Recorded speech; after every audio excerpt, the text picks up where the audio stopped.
Olá, sejam todos bem-vindos ao podcast Dr. Play, um espaço de informação, dicas sobre saúde, cuidados e bem-estar, né? Eu sou o Júlio Silva e hoje, excepcionalmente, estou substituindo a Heloísa Amorim aqui na apresentação. E toda semana aqui no nosso podcast você encontra um conteúdo novo de seu interesse e de toda a sua família. No podcast de hoje nós vamos falar com o personal trainer Kalil Palmeira sobre os riscos na busca pelo corpo perfeito no verão. Nós vamos abordar, né, os riscos que existem com a atividade física praticada de maneira indevida, sem acompanhamento profissional. E eu gostaria aqui de já introduzir o nosso entrevistado, Kalil Palmeira. Agradeço pela sua presença. Eu que agradeço o convite.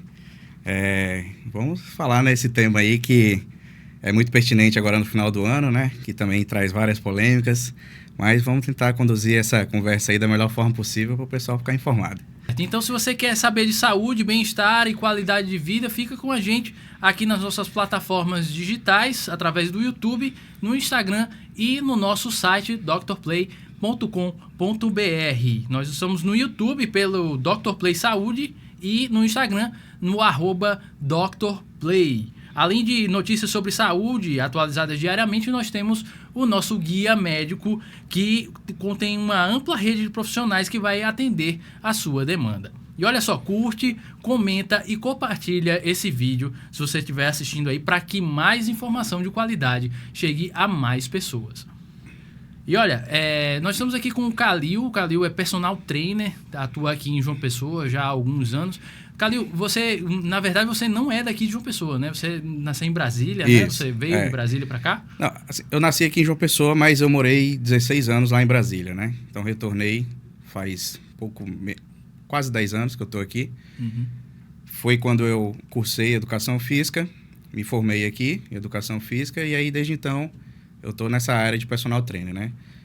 Certo. E você já atuou em algumas academias aqui, né? De João Pessoa. Inclusive, eu conheço o Kalil há algum tempo já e ele atuava numa academia que era focada na reabilitação de lesões, não é? Como é que era esse trabalho? Você só dá uma resumida rápida, assim, de como era esse trabalho nessa época. Exatamente. É uma academia que ela era bem focada, assim, num público diferente do que a gente tem na maioria das academias hoje, né? Que era um público mais de reabilitação, o pessoal com a idade um pouco mais avançada, né? Que o foco era justamente esse. Então, a gente tratava tanto pessoas comuns que vinham de recomendações de cirurgias médicas, como atletas também, né? A questão de desempenho, prevenção, reabilitação de lesão. Então, tudo isso a gente trabalhava lá, né?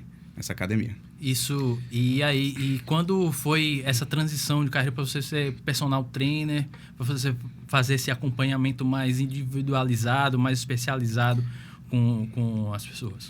Eu sempre tive essa questão do cuidado, né? Do cuidado com o outro, né?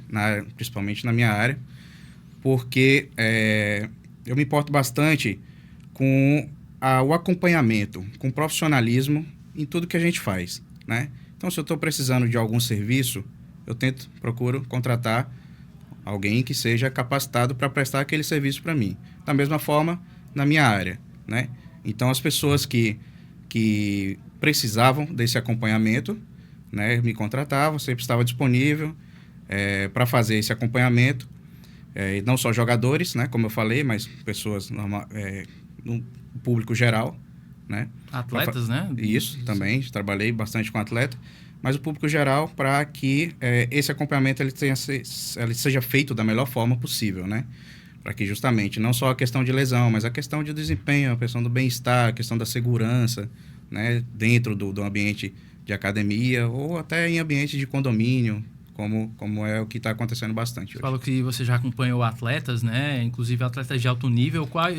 Quais que você poderia citar, assim? Exatamente. A gente já trabalhou com vários jogadores da seleção brasileira, Matheus Cunha, Douglas Santos, né? Inclusive, a gente passou um período fazendo vários testes também no Botafogo, né? Daqui da Paraíba. A gente fez uma série de testes de avaliações, né, de bioimpedância, de avaliação de desempenho, né, com eles, para a gente avaliar ele, entregar um laudo interessante, né, físico, enfim, que envolvia diversas valências de potência, de força, de deslocamento, de mudança de direção, tudo isso a gente conseguiu fazer ao longo desse tempo. Também tive outros atletas também, como seleções de vôlei de praia, como a gente tem todo ano aqui em João Pessoa, né? A gente tem circuitos internacionais, então todos eles sempre buscam esse acompanhamento,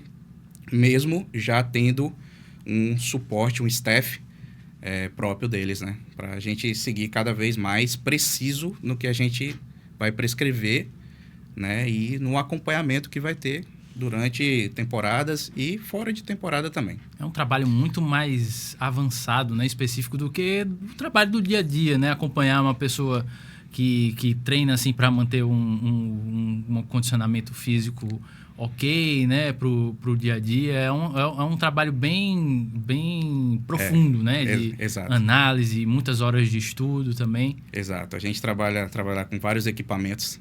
Eram equipamentos assim de ponta, era o que a gente tinha de melhor no mercado no momento, né? Então a gente utilizava eles, era deslocamento, a preparação do espaço, posicionamento, tudo isso influencia bastante para a gente ter um laudo assim, uma assertividade muito grande.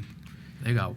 E vamos agora para o tema, né, do nosso podcast, que são os riscos pela busca do corpo perfeito no verão, né? Nós estamos já próximos, né, do início do verão, que é agora no final de dezembro, e essa época é a época conhecida como o famoso Projeto Verão, né? Que as pessoas querem emagrecer, enfim, ficar em forma, ficar com aquele abdômen tanquinho, né, com uma perna bem definida para conseguir ir na praia e poder ficar sem camisa ou ficar com uma roupinha mais, né Calil? O que você acha que acaba influenciando as pessoas a quererem esse corpo escultural a qualquer custo, né? Você vê que em alguns casos existe realmente uma pressão social por esse corpo bonito, por tudo que as pessoas veem nas mídias sociais, na televisão.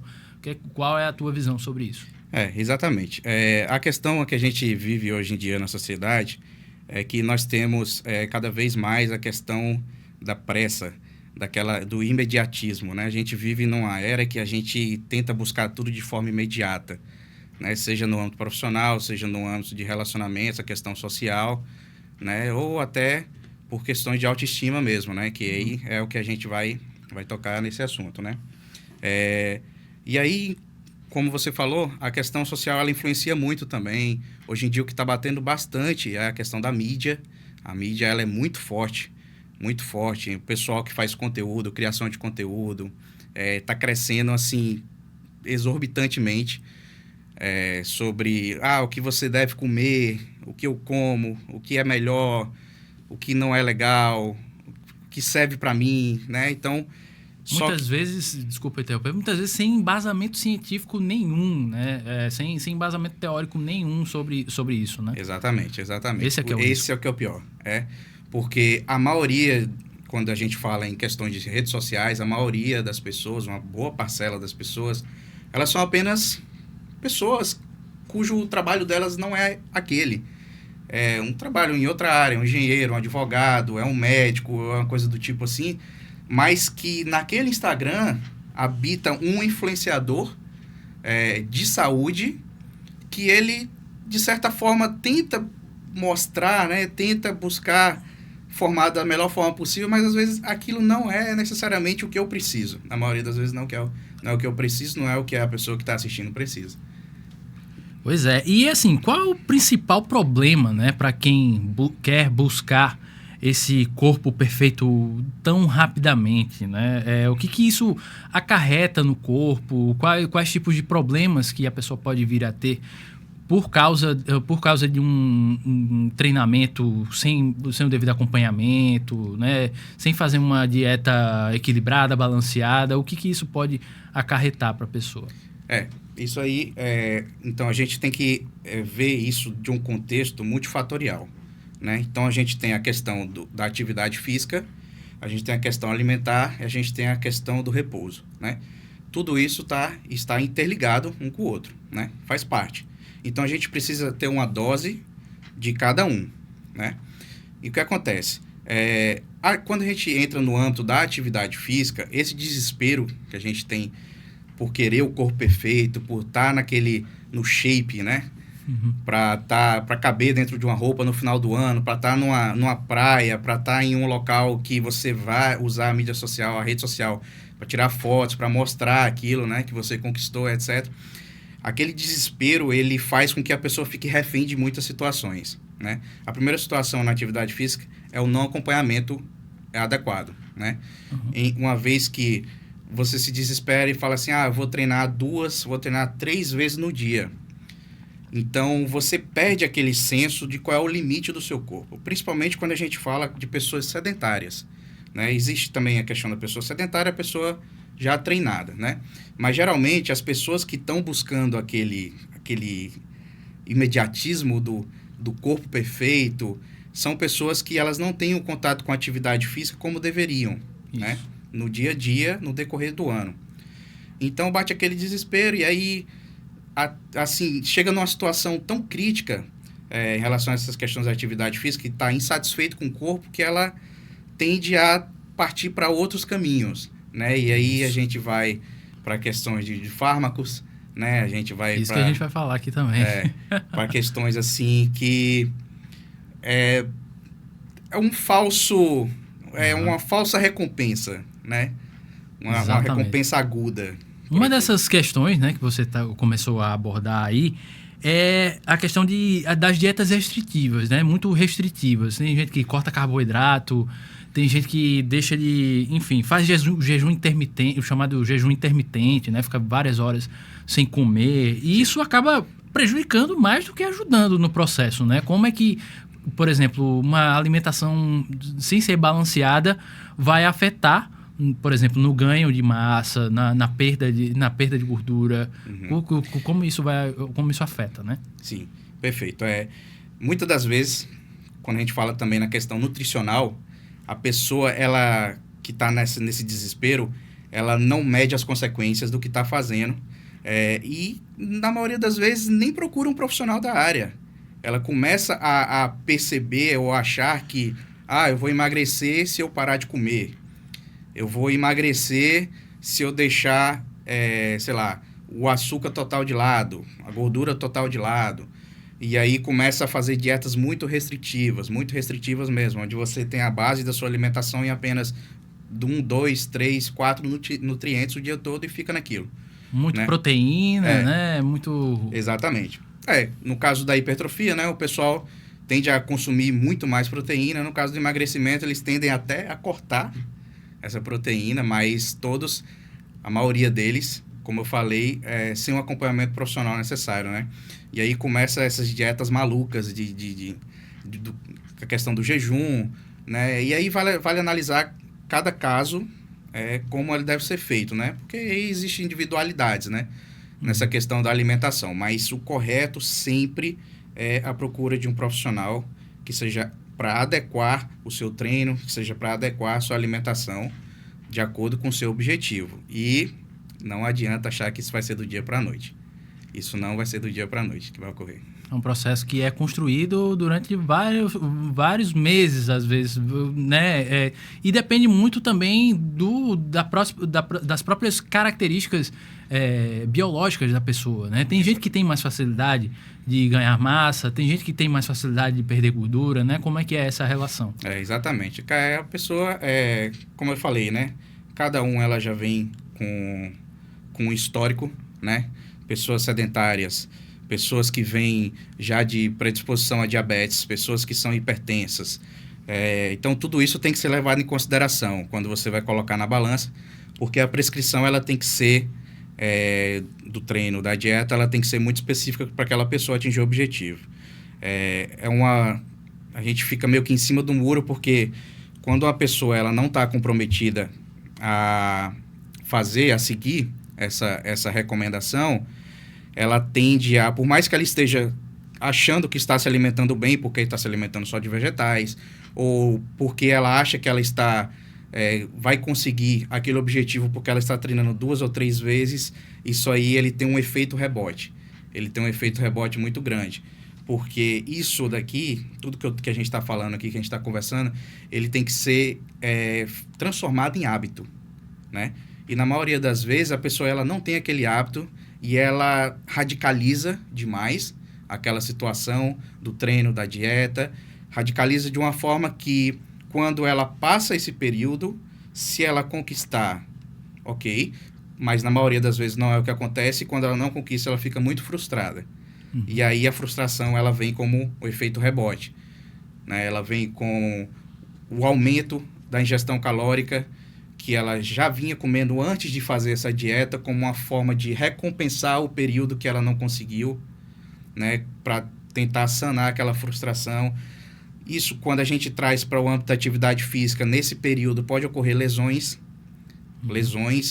seja uma lesão pequena, uma lesão mais grave, né, como o overtraining, que é o excesso de treino pela questão também da falta de descanso, a falta de recuperação, que aí entra o sono também, que é muito importante, né, de você ter o descanso necessário, o sono reparador, que a gente chama, para aquela pessoa ela esteja apta novamente a uma situação de treino novamente. Então, tudo isso é uma construção.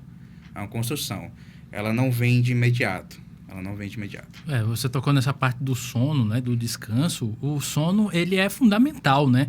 E não só para o sucesso da atividade física, como para a nossa vida também, porque durante o sono é que são produzidos hormônios importantíssimos para o funcionamento devido do nosso organismo, né? Então, o descanso realmente ele é um fator que ajuda bastante, né, tanto a recuperação muscular quanto no próprio resultado, né? Perfeito. No dia a dia, né? No dia a dia a gente passa diversas situações, não só nesses âmbitos de atividade física, mas como também no nosso trabalho, no nosso dia a dia, né?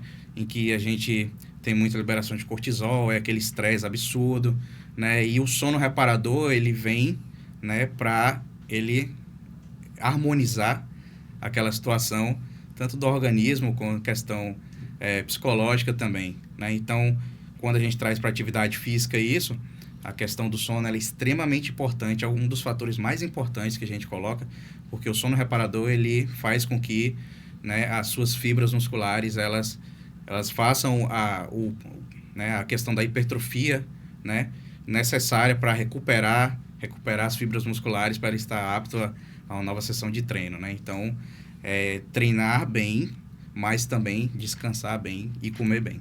Falou no cortisol, uma coisa que eu percebo, assim, por exemplo, quando eu vou treinar à noite, geralmente o meu desempenho é um pouco mais baixo, né, do que se eu estivesse treinando no começo do dia, como mais descansado e tudo. Isso realmente influencia bastante, né? Tudo isso influencia.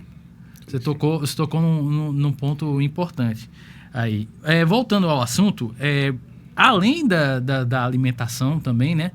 Muitas pessoas hoje em dia, elas também acabam utilizando de medicações como o Ozempic, né? O Mounjaro agora também, uma outra medicação que surgiu que dizem que é mais forte até do que o Ozempic, mas ao utilizar essas medicações, acaba depois acaba tendo efeito sanfona, né? Exato. Como é que emagrece, depois acaba ganhando todo o peso de novo.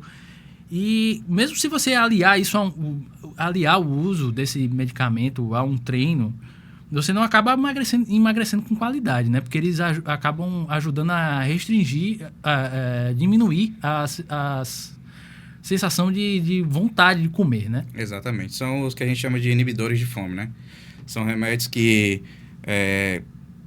a princípio, não deveriam ter essa finalidade, né? De você ter o emagrecimento por eles, né?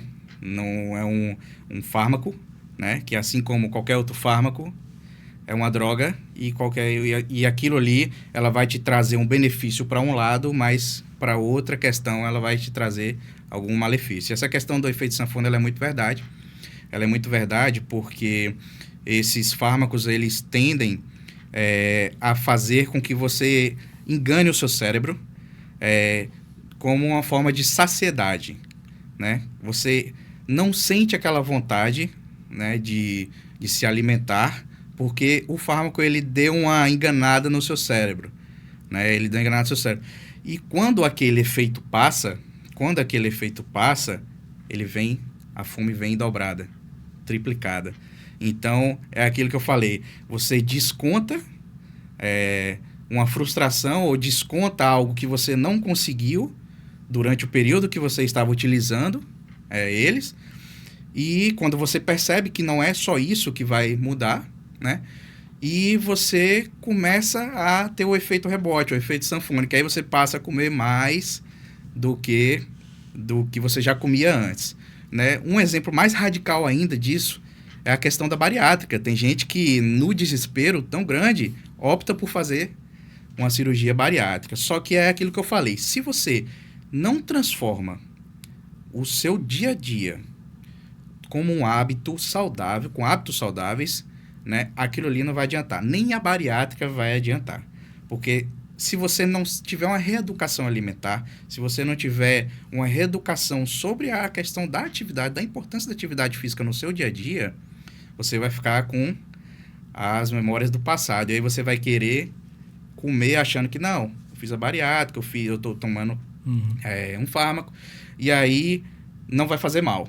Mas aí você continua, e aí até aquele efeito de uma bariátrica, pasme, até o efeito de uma bariátrica, ele é anulado se você não tiver uma mudança de fato da sua rotina, né? Dos seus hábitos. Perfeito. E falando nisso, né? Você começou a abordar aí os aspectos psicológicos, né? Como é que você orienta os seus alunos em relação a essa vontade de querer resultados muito rápidos, né? O personal, ele acaba tendo que agir um pouco como um psicólogo também, né? Nessas horas, né? Perfeitamente. A gente precisa ter pé no chão com aquelas pessoas e a gente precisa deixar claro também quais são as metas que são alcançáveis para aquele momento, né? Cara, a gente, como profissional da área da saúde, a gente não pode omitir, a gente não pode enganar o nosso aluno, o nosso cliente, enfim, que seja. Não podemos fazer isso. Porque, além de frustrar aquela pessoa, por não entregar um resultado que ela quer, a gente acaba sendo o culpado. Nós somos diretamente o culpado, né? Aquela pessoa, eu vi isso aí um dia nas redes sociais, ela não quer emagrecer, ela quer ser emagrecida a todo custo, né? Então, tipo assim, precisamos alinhar o profissional e o aluno, quais são as metas alcançáveis que nós temos. Nós temos que ter paciência durante esse processo, porque, como eu disse, quando a gente sai de uma pessoa sedentária, é um ponto de partida diferente de quando a gente sai de uma pessoa que já é treinada, né? São pontos de partidas diferentes, são habilidades que a gente tem que ter durante o nosso dia a dia nas aulas de forma diferente para a gente poder confortar aquela pessoa, né, de que aquele processo é necessário e de que aquele processo é o melhor e mais sustentável, né? Importante a gente frisar a questão sustentável, porque aquele projeto, e aí vem a questão psicológica, né? Porque aí a gente tem a questão social, que ela é muito punitiva para as pessoas que se olham no espelho e não estão gostando do que estão vendo. Então, elas procuram uma imagem, elas procuram uma influência, né? E aí elas vão a todo custo buscar o que elas estão querendo fazer e tudo, mas a realidade não necessariamente é essa. Na maioria das vezes a realidade é totalmente outra. E a gente tem que saber harmonizar, tentar chegar num equilíbrio em relação a isso para direcionar aquela pessoa. Às vezes você tem que falar, né, para o aluno mesmo assim, olha, realmente o que você está querendo, nesse tempo que você está querendo, não é possível, Sim. né? Por suas características, por tudo que a ciência prega também, sim, né? Isso tem que meio que respeitar os limites do corpo, né? Como já foi dito aqui, né? Exatamente. A gente tem que entender que cada pessoa ela reage a uma sessão de treino de uma forma diferente. Cada pessoa reage a um mesociclo, que seria o mesociclo, é a questão de um treinamento voltado para um mês, de forma diferente. Umas vão ter um resultado superior, outras vão ter um resultado um pouco mais abaixo do que se era esperado, mas a gente tem que analisar todo um contexto. Contexto social, contexto profissional, contexto alimentar, contexto do sono, né? E do treinamento.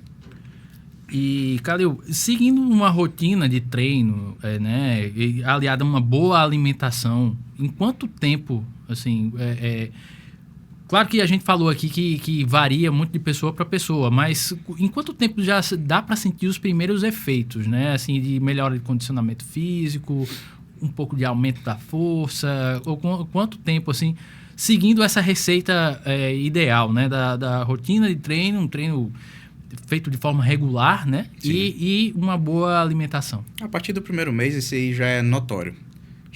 Principalmente quando a gente fala sobre questões das pessoas que são sedentárias, né? Uhum. Porque essa mudança, esse conjunto do treino, da alimentação, do sono, ela começa de dentro para fora, né? Então, para você obter o resultado final, que é a estética, você teve que melhorar muita coisa ainda, a parte do organismo, na parte psicológica, né, na parte do descanso, né? Então, ela ocorre primeiro de dentro para fora. A partir do momento que você começa a criar um hábito na sua vida, da alimentação saudável, um hábito saudável em geral, né, você começa a ter mudanças na questão da sua alimentação, da sua fome, né? Da sua saciedade, da fome, da recuperação do treino, que no começo é aquela coisa, você treinou, fica 3 dias dolorido, fica doendo, aquela coisa. Então, essas adaptações, o corpo precisa sentir essas adaptações para depois ele começar a ter essa questão externa, de dentro para fora, né? Mas a partir do primeiro mês, você já consegue ver resultados maravilhosos. Já tive muito resultado bom, muito resultado satisfatório com pessoas que realmente foram determinadas com elas mesmas, né? Uhum. Nós somos os profissionais, nós somos o caminho, né? A gente ajuda no caminho, mas a gente sabe que a única pessoa que vai trilhar esse caminho é a pessoa que está disposta a ter o resultado. Tem que ter consistência, né? Exatamente. A palavra sempre será consistência e paciência. Como começar, né, essa rotina de treino? Para quem tá aí sedentário, parado, né? Como é que você começa essa rotina de treino?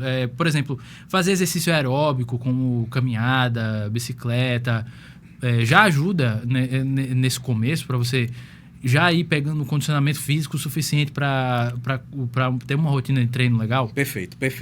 Essas recomendações, elas são muito abrangentes, dependendo do público que a gente tem, mas num contexto geral, tentando abraçar todo mundo, você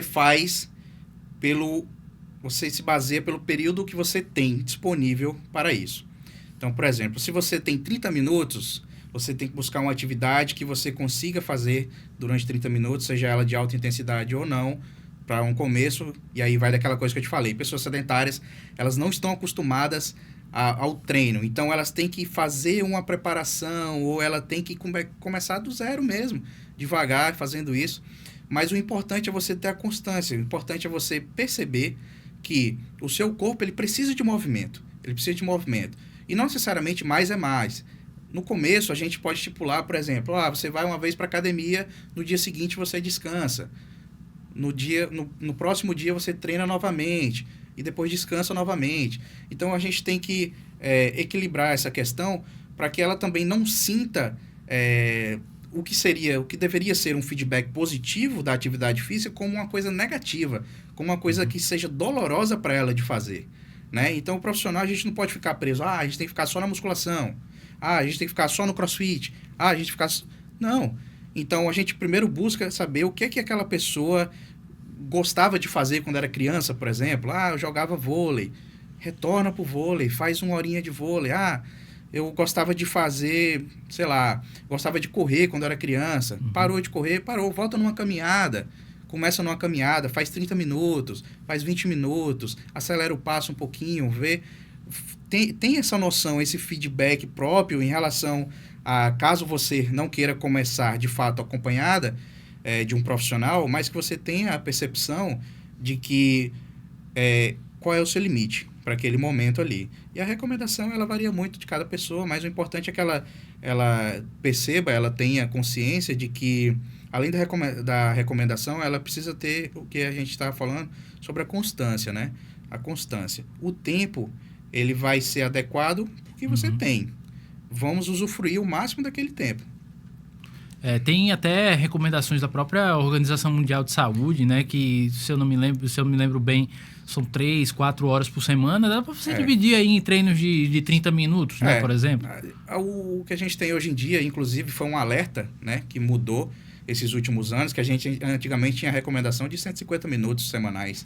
Hoje a gente está entre 150 a 300 minutos semanais. Ou seja, a gente está notando uma crescente também na questão da inatividade física, né? Das pessoas. Porque quando a gente começa a perceber um acréscimo nessa questão das recomendações, a gente percebe também que isso impacta diretamente na saúde pública, né? Diretamente num contexto geral. Exatamente. Eu imagino que no período da pandemia, por exemplo, muita gente entrou no sedentarismo, né? Porque fechou a academia, fechou tudo, ninguém podia sair para a rua durante um tempo, não tinha que sair, todo mundo de máscara e tudo. Como é que você viu, né, esse fator, né, da pandemia no teu trabalho, né? Na disposição das pessoas praticarem atividade física? Como é que foi esse período? Esse período da pandemia foi um período bem delicado mesmo em relação a isso. A gente teve o fechamento total de academias por questões sanitárias, por questões, né, óbvias, de vírus, etc. Mas também a gente achou uma oportunidade muito boa de trabalhar no campo digital, né? Então, a gente não deixou de trabalhar, a gente não trabalhou como presencial, claro, mas a gente atingiu um público que era o público que também não ia para academia. Que ele não ia para academia, a gente conseguiu atingir ele, porque dentro da casa dele, ele conseguia fazer as atividades. Então, a gente montava grupos, montava planilhas de treino, e a gente fazia com que aquilo fosse acessível àquele público, né? Que mesmo que ele estivesse em casa, que antes da pandemia ele não pudesse sair, ele começou a perceber que ele podia estar fazendo alguma coisa, se movimentando, e que aquilo ali era essencial, e que aquilo ali era, para aquele começo, suficiente para um passo a mais, né? Um passo à frente. Nessa época você chegou até a alcançar públicos de outros países, né? Você fazia essa consultoria à distância com pessoas de outros países, né? Conta como é que foi essa experiência. Exatamente. Coincidentemente, assim, no começo foi uma coisa muito engraçada, porque eu não imaginava que eu ia conseguir chegar onde eu cheguei, né? Porque, a priori, eu tinha montado um grupo para 25 alunos, eu era recém-formado, então era 25 alunos, que eu falei, cara, isso aqui, não sei, será que vai encher 25 alunos? Né? Porque eu já era estagiário de uma academia, então eu já tinha o público conhecido daquela academia, e a partir daquela academia eu falei, cara, eu vou tentar juntar a galera, vou oferecer aqui um serviço novo, que para mim era novo também, porque eu não tinha noção disso, né? Mas a gente está aprendendo todos os dias. E então eu falei, cara, eu vou tentar atingir 25 pessoas aqui, e saiu de 25 pessoas para mais de 200. Eu tive que montar 2 grupos lá no WhatsApp, e eu atingi 6 países com isso, através do compartilhamento da rede social. É um fator muito importante, né, para atingir aquelas pessoas que estão começando. Da mesma forma que elas procuram influencers, elas também podem achar quem realmente é capacitado naquela área e quem realmente pode te guiar de fato, né, por meio de consultoria, né, que é o treino online também, que é uma ótima forma de você começar, porque muitas vezes as pessoas não têm tempo para ir para academia, mas elas têm uma academia no próprio prédio, e aí com aquele acompanhamento, mesmo que sendo uma consultoria online digital, ele é muito assertivo, ele é muito voltado, muito específico para aquilo. E como é que você faz esse acompanhamento, né, da evolução do aluno, treinando sem fazer esse acompanhamento presencial, né? Fazendo à distância. Realmente tem que ser um feedback constante, ele tem que dizer, assim, por exemplo, olha, esse treino aqui tá bem pesado, vamos ajustar alguma coisa, ou algum movimento que eu estou fazendo aqui não tá saindo muito bem. Tem que ter esse feedback constante, né? Sim, né? com certeza. Geralmente a gente faz toda semana esse feedback, né? Toda semana a gente faz esse feedback, geralmente. Então, assim, a gente busca sempre realmente adaptar o treino de acordo com aquela necessidade. Obviamente, a gente nunca vai estar 100% de certeza de que aquilo ali vai realmente funcionar. Porque, às vezes, ela pode, por diversos fatores, ela pode ter batido a perna no dia anterior, alguma coisa na casa, e aí fez um movimento, sentiu dor, e correlacionou a dor com com atividade física, enfim. Então, a gente sempre que tem que estar aberto ao feedback daquele aluno e adaptando sempre, né?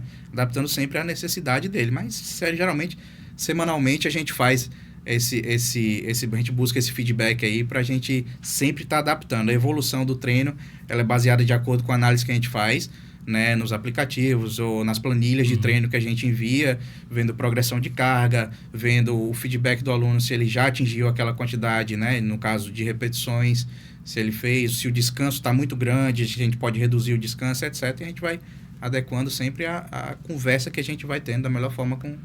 Você acha que essa é realmente uma tendência, um acompanhamento mais personalizado para as pessoas praticarem atividades físicas? Com certeza.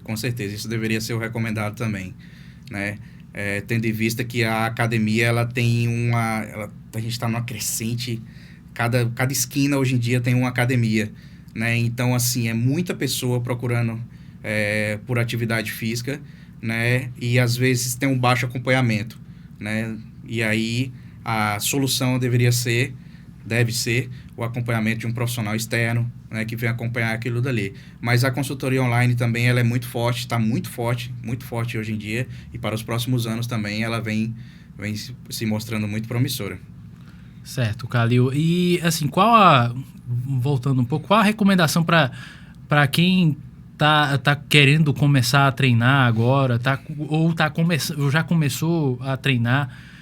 Qual a recomendação que você dá para a pessoa conseguir manter a forma, não só para o verão, mas para todo o resto do ano também, né? Que é importante, que não é só no verão que você tem que estar com a saúde em dia, né? Tem que ser todo o tempo, né? Com certeza. A primeira delas é ter paciência. Ter paciência. Como eu falei, esse físico perfeito, ele não se constrói do dia para a noite, mas ele é alcançável. Paciência. Precisa aproveitar o processo, você precisa entender o processo que está acontecendo ali, né? Você precisa sempre estar se adaptando ao seu dia, né? Porque não vai ser todo dia que você vai conseguir treinar, não vai ser todo dia que você vai conseguir ter uma alimentação muito boa, mas você tem que estar disposto sempre a todos os dias entender que quando você tem a capacidade de fazer aquilo por você, você vai lá e faça e dê o seu máximo. Claro que o seu melhor de hoje não necessariamente é o melhor de amanhã, mas que o melhor de amanhã seja o melhor para aquele dia, né? Então, você tendo paciência, tendo constância, você aproveitando o processo e você entendendo os seus limites, aí é muito mais fácil de você trabalhar, é muito mais fácil de você conquistar e até acelerar bem mais essa conquista aí, esse tão sonhado shape do verão aí, né? Que não começa faltando um mês para o verão, começa no verão anterior, né? Legal, Kalil. Olha, desde já agradeço muito aqui a tua presença, a tua disponibilidade aqui para conversar com a gente aqui no Dr. Play Podcast. E eu queria te perguntar, como é que o pessoal pode conhecer teu trabalho? Você tem o Instagram, deixa aí seu @, já para o pessoal acessar lá e conhecer o teu trabalho. Perfeito, eu tenho sim. O meu é o Kalil Palmeira Personal, né? Eu sempre estou lá nas redes sociais postando curiosidades, quebrando alguns mitos, né? Que é muito importante também a gente tá informando que não necessariamente aquilo que a gente está vendo realmente é o que é o melhor, né? A gente está sempre buscando ali, sempre tem uma interação com as pessoas. E é isso aí, sempre estou mostrando meu trabalho, de alguma forma, dos meus alunos também, e estamos à disposição. Kalil, mais uma vez, muito obrigado pela sua disponibilidade aqui para essa conversa com a gente. E você pode continuar acompanhando mais dicas e informações sobre saúde e bem-estar no nosso Instagram, através do @drplay ou no nosso site drplay.com.br. O Dr. Play Podcast volta na próxima quarta-feira com mais um tema muito importante para a saúde e o bem-estar. A todos, muito obrigado pela audiência e até a próxima.